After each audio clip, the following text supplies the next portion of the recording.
Hola, everyone. This is cycle day 9. And I've been busy baking cookies. Butterfly Cookies is on Facebook and Instagram. I've processed about 10 orders in the last 24 hours. Could be more. I've sort of lost track at this point. But I am keeping busy, and that's a great thing for me. I've been in a rather melancholy mood.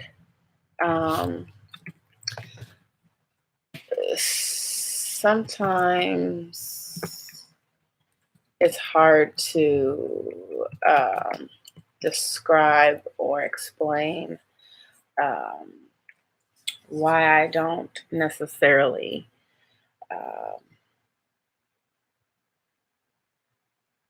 feel like living in the circle of everything's going to be okay, everything's going to be fine, because I think generally most people know that. Generally, I think it's sometimes a given.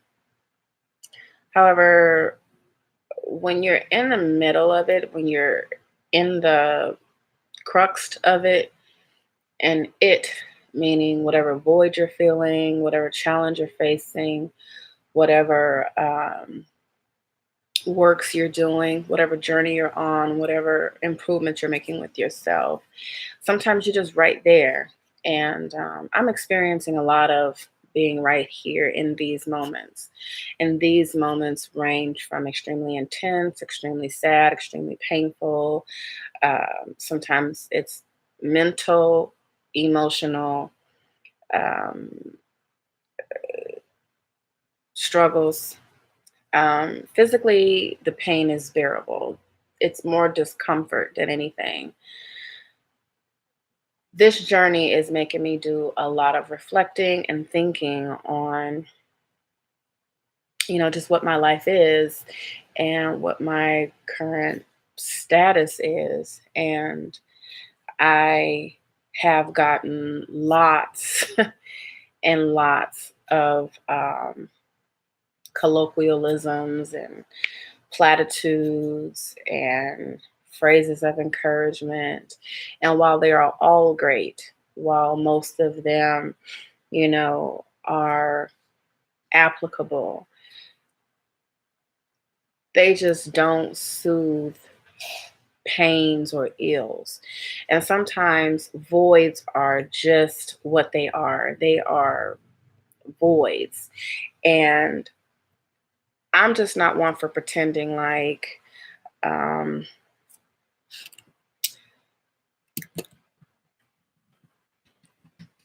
I'm good. I'm extra. I'm okay. I'm just all good. It's all gonna be fine. Or, like, oh, well, yeah, no, I'm not sad right now. Or no, I'm not feeling like crap right now. Or no, I'm not feeling, lonely right now. Or no, I'm not feeling like, um, people don't care or aren't interested or don't miss me. I can't pretend like that.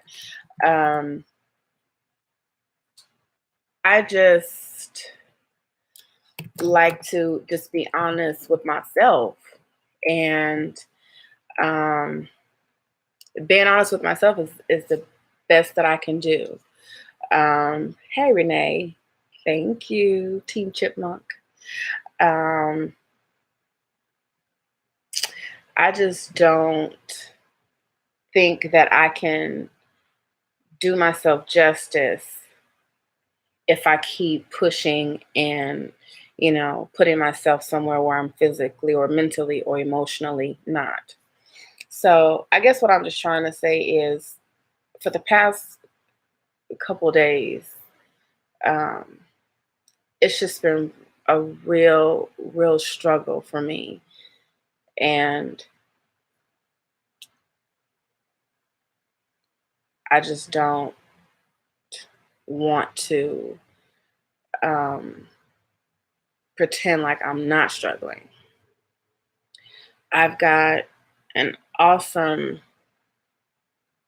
and wonderful um, position in life compared to most people, compared to some people. I know there are people who are, without jobs and they're just in dire positions. I know that I'm blessed. I know that I am, um, you know, favored. I don't dismiss that. Um,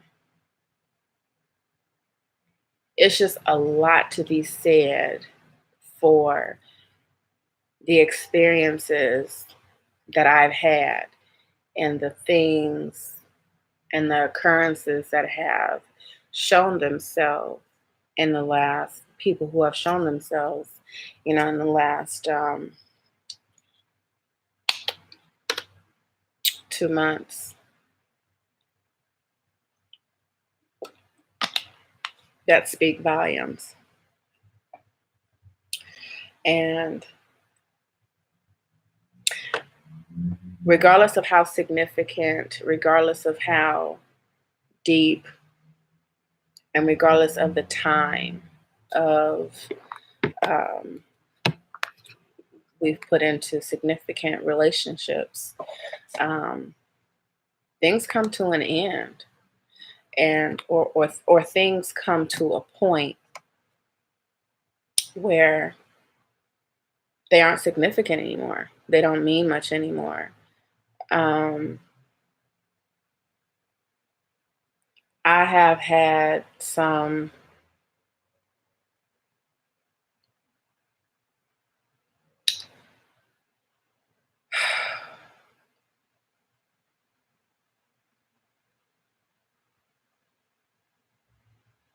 I've had some very um, traumatic, I'll just say it, traumatic experiences in life. They've made me who I am.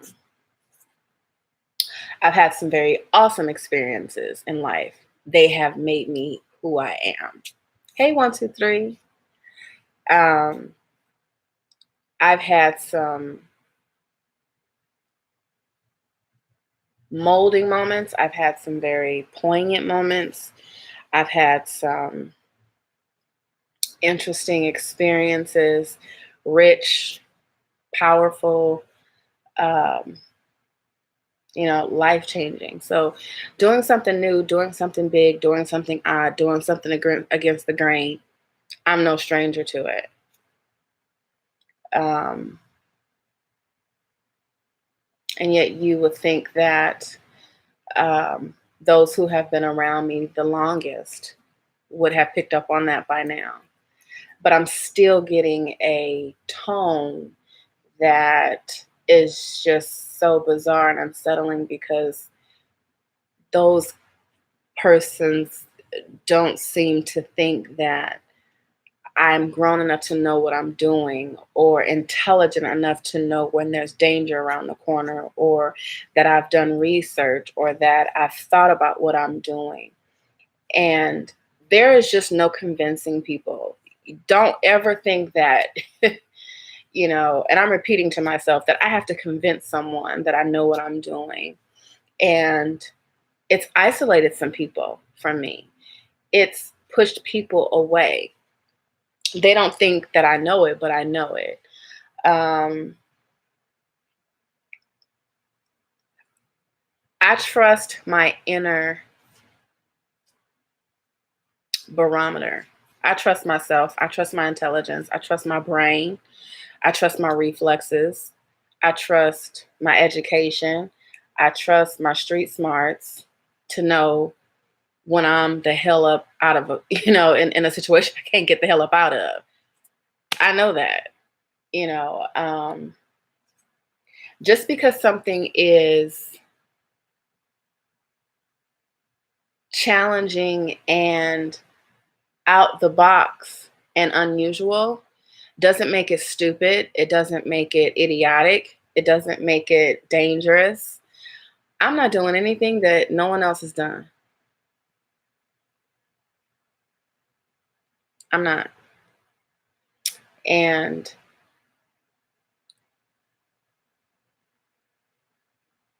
it bothers me. It just bothers me. And I'm not going to come back on here and act like, "Oh, yeah, I'm over that." I'm not. Um there's no internet, there's no following, there's no connection. There's nothing that can fill voids. A person can't fill a void. A gesture can't fill a void. Nothing.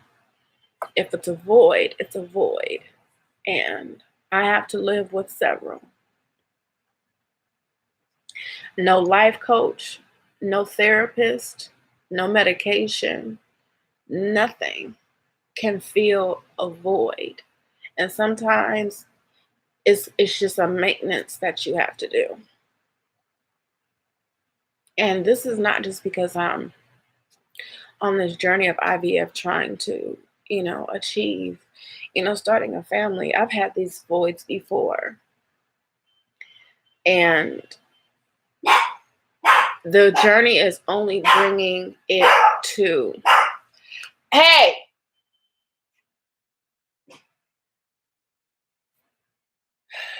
it's only bringing it forward in a more intense manner because I just am on all these damn hormones. And this is all I'm living and breathing right now as an everyday thing. And I had a conversation with someone, and I have to just, bring myself to a point where I might have to just stop talking.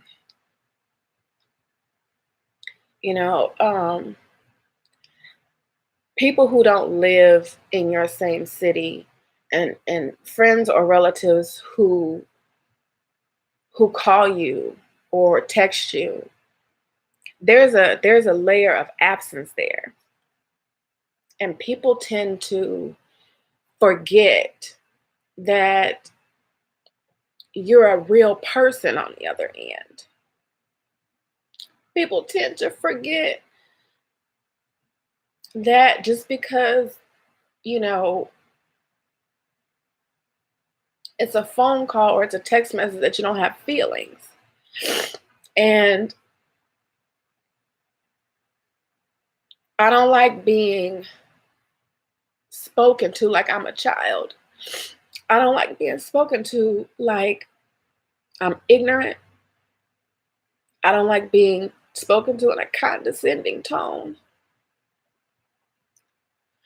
I don't like being spoken to like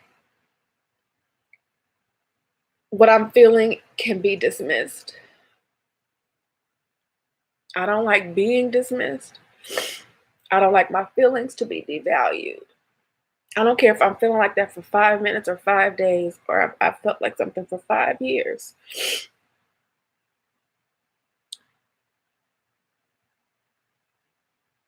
It's just so disrespectful, and it's just so demeaning that you find yourself having to separate and cut yourself off from people you've known either for years or all your life.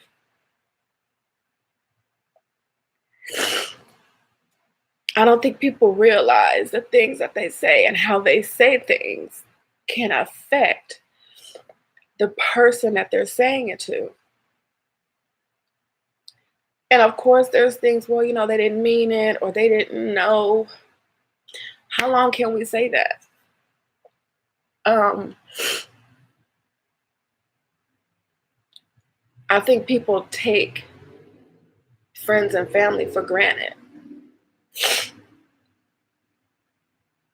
My grandmother once told me, she said, "Kim, don't you ever be too busy for family."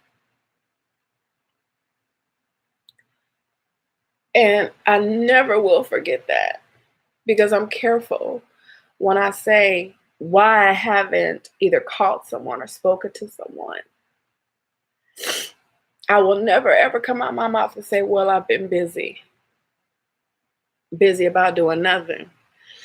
It's what this old street philosopher told me and my friend one day. But anyway,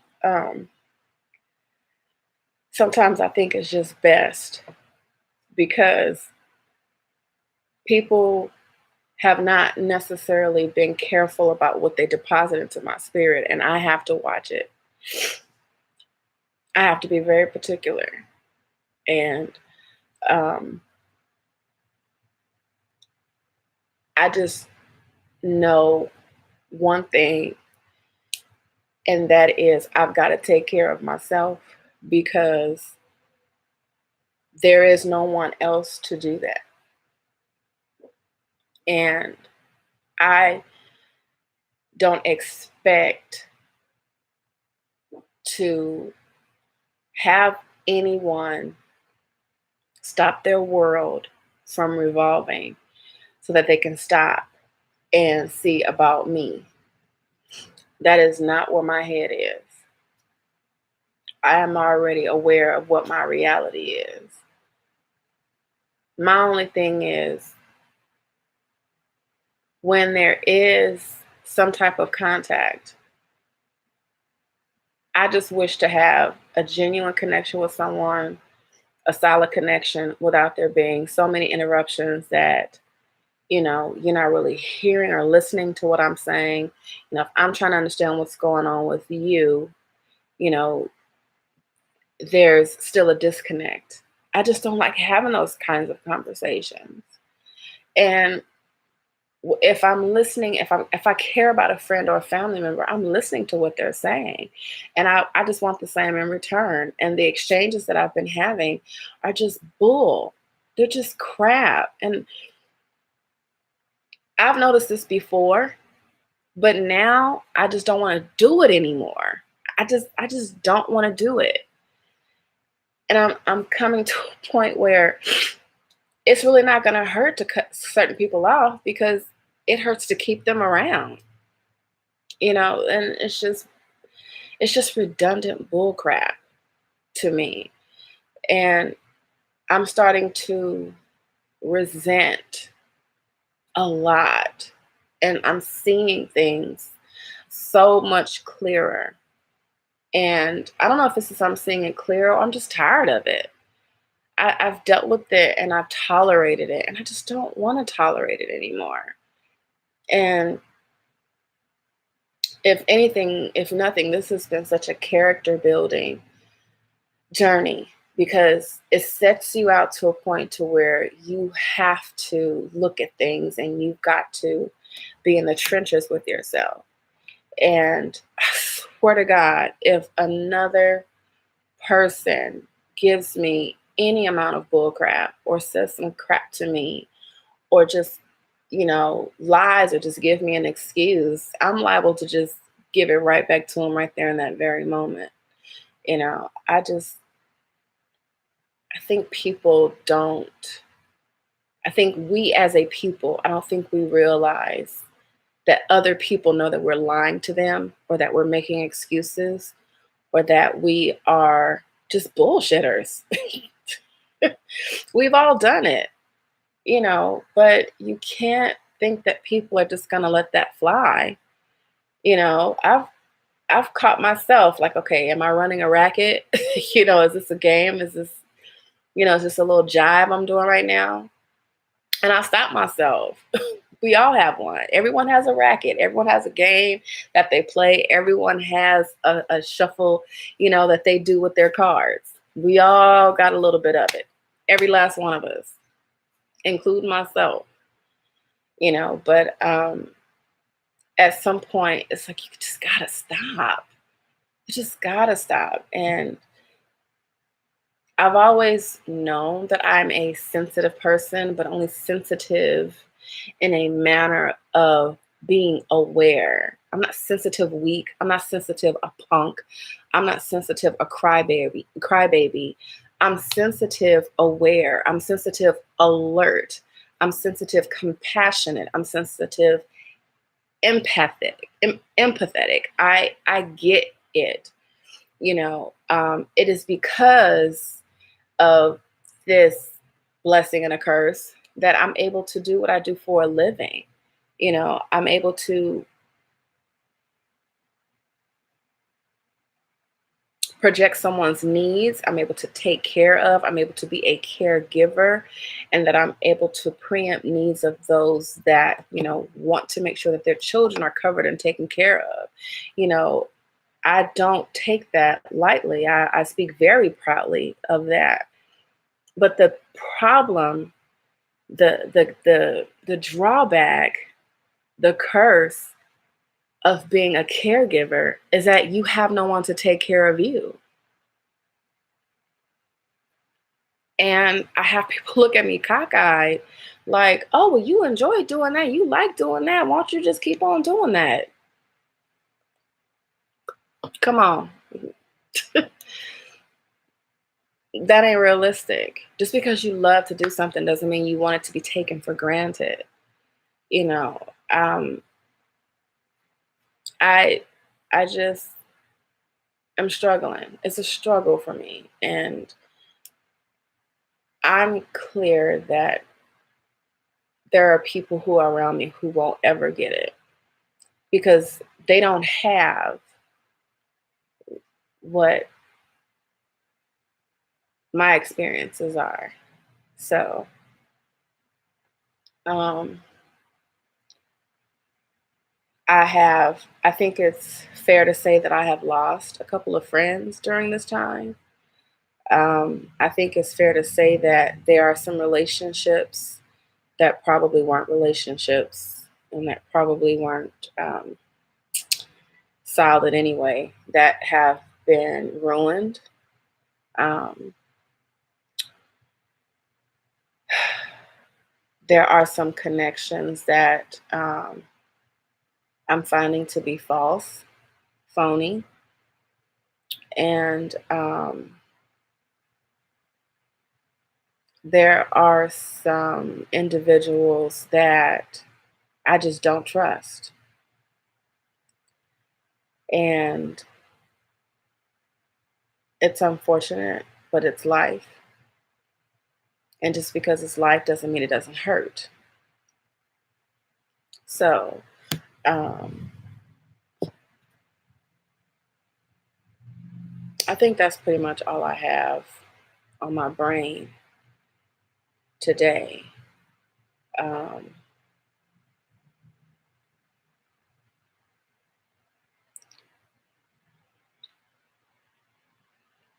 I just want to continue to put positive energy, a loving spirit, and a giving spirit out so that I can receive the same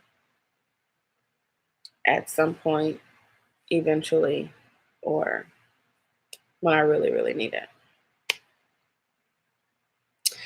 Um, Sending out love to Simply Tamika, to My Fruitful Journey, to Tamika TTC, and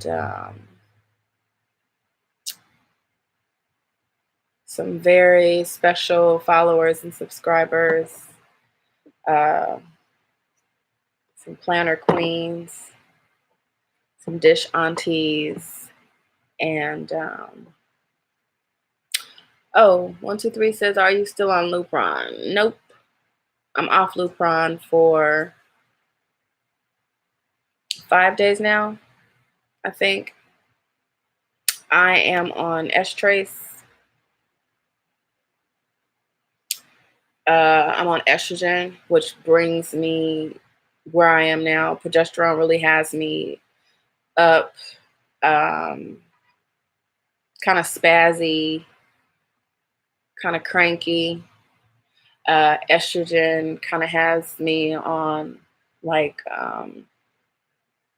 a calm, a low, sometimes too low, melancholy. Um, it has me, it kind of heightens my sex drive. Um, yeah, I don't like being on progesterone. I don't like being on estrogen. They both have their plus and minuses. So I think I've had a taco binge and a burger binge and yeah, tacos and burgers, homemade, have pretty much made up my entire meal plans for the past week. And there's about 6 cookies over there that I don't need. I just gave away a half dozen to my doorman because I don't need them. There's another dozen of chocolate chip over there with nuts that I don't need.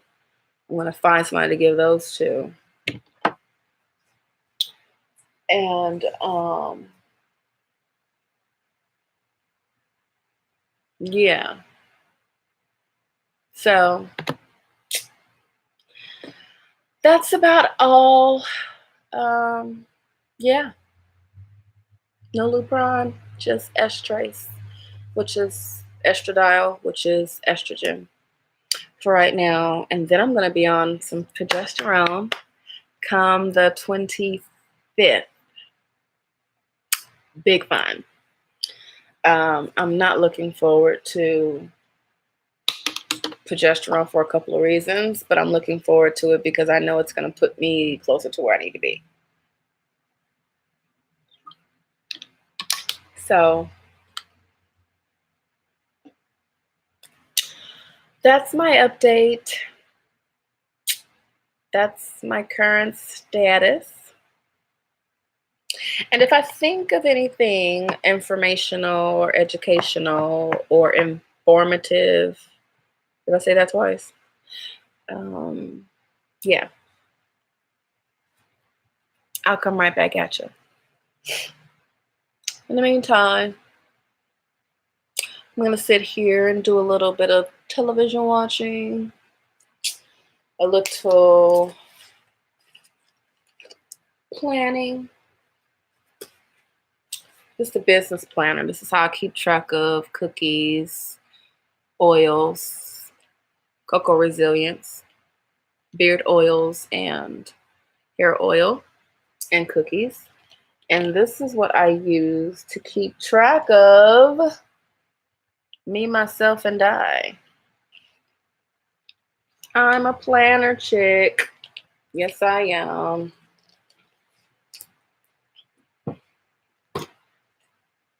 This is everything chipmunk. Everything chipmunk. Yep. All things chipmunk. So there you have it. And I'm going to sign out now. And I'll talk to y'all later. Peace.